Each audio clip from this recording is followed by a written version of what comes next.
Now, I've been in Washington, and this is depressing to report, but 30 years.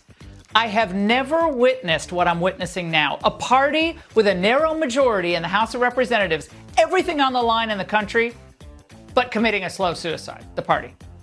This is why conservatives call the GOP the stupid party, by the way. That's not the only reason, Fuzzy Britches. How about this? Russia, please. Here's what's troubling Republicans. Joe Biden's economy is strong, his poll numbers are up, and Trump is like that kid on Sunday night with a term paper to write on a book he hasn't yet read, and if he doesn't finish it, the state of New York will turn Trump Tower into a Quiznos. They're making him do something that's not physically possible. Every single person, when I came to them saying, hey, can I get a $500 million bond?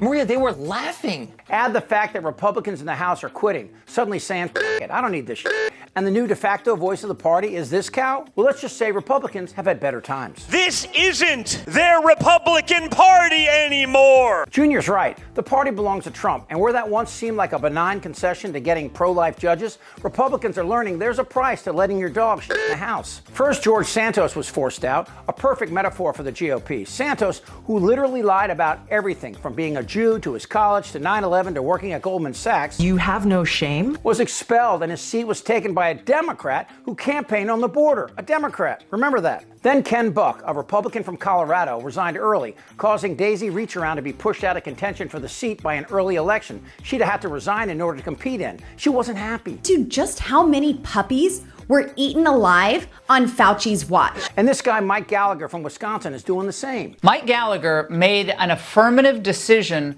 to give Democrats more power, since the GOP majority will now be down to 1. So, what if someone has a delayed flight, gets sick? There is zero room for error. And this is key. Had Gallagher walked out today, Wisconsin would have been able to have a special emergency election to fill his seat.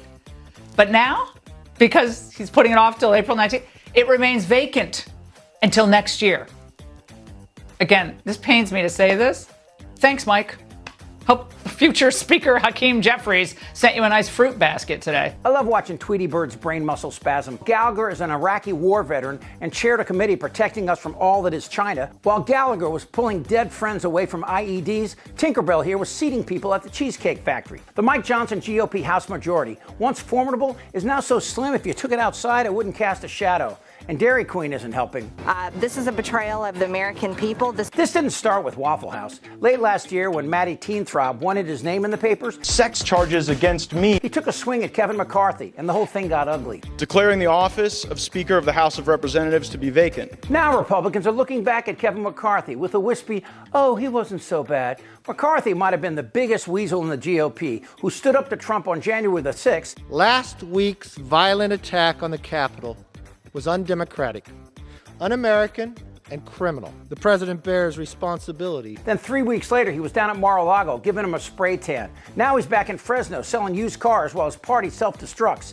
But here's a little secret. The Republican Party isn't collapsing because of Kevin McCarthy, Matt Gaetz, or this circus animal. No, it's the turd in the toilet you just can't flush. But a crooked New York State judge just ruled that I have to pay a fine of $355 million for having built a perfect company. It's not brain surgery. Trump is the leader of the Republican Party, and the result is there is no more Republican Party. How can anyone be surprised? It's like sitting in a window seat in a Boeing jet. It's gonna happen. Let's start with the budget that's looking like it's going to pass eventually in the Senate tonight.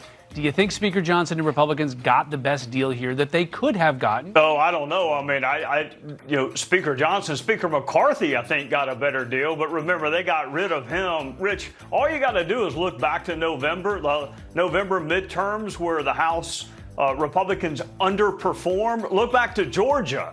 And what was that, 2021? Two Georgia Republican senators were defeated. So if you're wondering why you're trying to negotiate against Chuck Schumer and Joe Biden, it's because Republicans can't pick the right candidate and they can't win elections. And now the margin is what?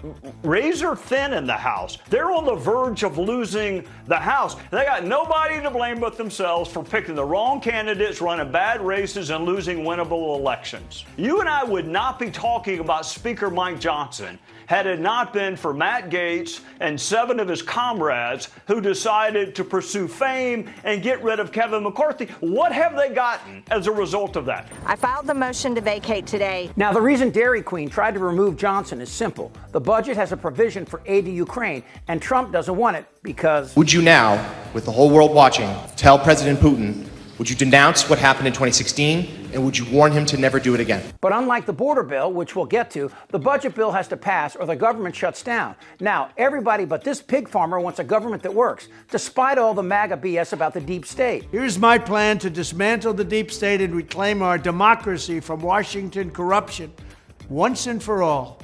And corruption it is. First, I will immediately reissue my 2020 executive order restoring the president's authority to remove rogue bureaucrats, and I will wield that power very aggressively. So what happens next? Trump is a nominee, and the Supreme Court and Judge Cannon are delaying his trial dates. So it appears that getting him in front of a jury before the election might not come to pass. But in reality, he was going to be the nominee even if he was trading cigarettes in jail for an uneventful shower. The Democratic Party, though, may have caught a break here. Trump in jail may have brought the GOP back together in a weird f***ed-up Hallmark card kind of way. But his diarrhea mouth and the free world plays right into our hands. If I don't get elected, it's going to be a bloodbath for the whole... That's going to be the least of it. It's going to be a bloodbath for the country. His mental decline combined with his sociopathic narcissism is uncontrollable, and that's the reason for the exodus.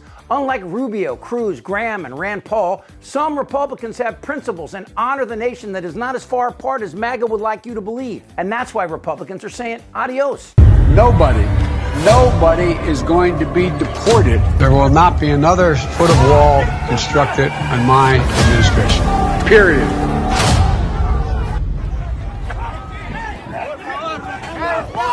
That's an ad for Trump attacking Biden on the border issue. But here's Chip Roy complaining about the budget bill and the lack of a border bill.